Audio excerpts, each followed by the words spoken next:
Today, the US Vice President admitted that her country hasn't given the Pacific the support it deserved. Kamala Harris addressed the Pacific Islands Forum today virtually on Zoom and promised that the US will raise its presence in the Indo-Pacific, bringing back the Peace Corps and setting up US embassies in various locations in the Pacific. Let's keep the conversation going with my next guest, leader of One Nation, Pauline Hanson. Pauline, great to see you again. Kamala Harris says the US hasn't given the Pacific the support it deserved.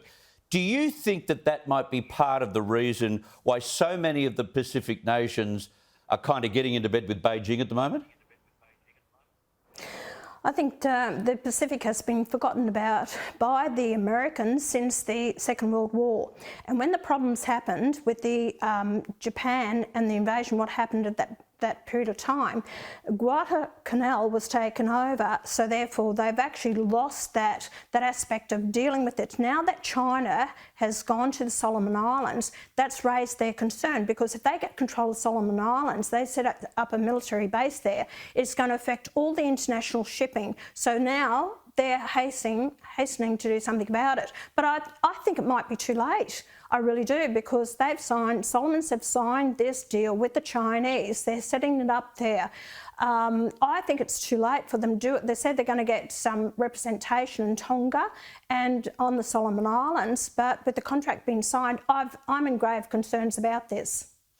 Yeah, you wonder how we get around what China is doing, because there they are so arrogantly and boldly holding a Zoom call with whichever Pacific Island leaders want to connect to the foreign minister in Beijing tomorrow, when most of the talking is to be done. It's about as outrageous as you can possibly conceptualise.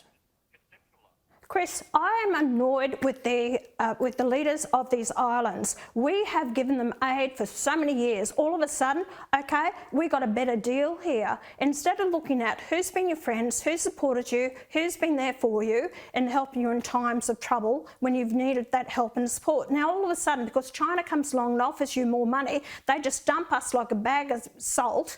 And the fact is that when they get in trouble and they want to be bailed out from China, are we going to cough up the money? I hope not.